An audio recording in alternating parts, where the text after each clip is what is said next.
cyfryngau yn chwerthin am ei bed.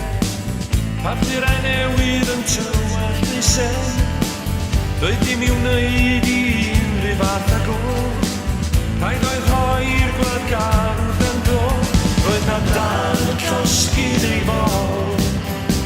Dros Gymru a'i hennill un o. Roedd na dan y llosgi dan ei bron.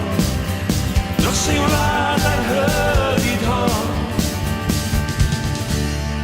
Cofio am Caio. Peidiw na i anghofio. Cofio am Caio a'i safiad o.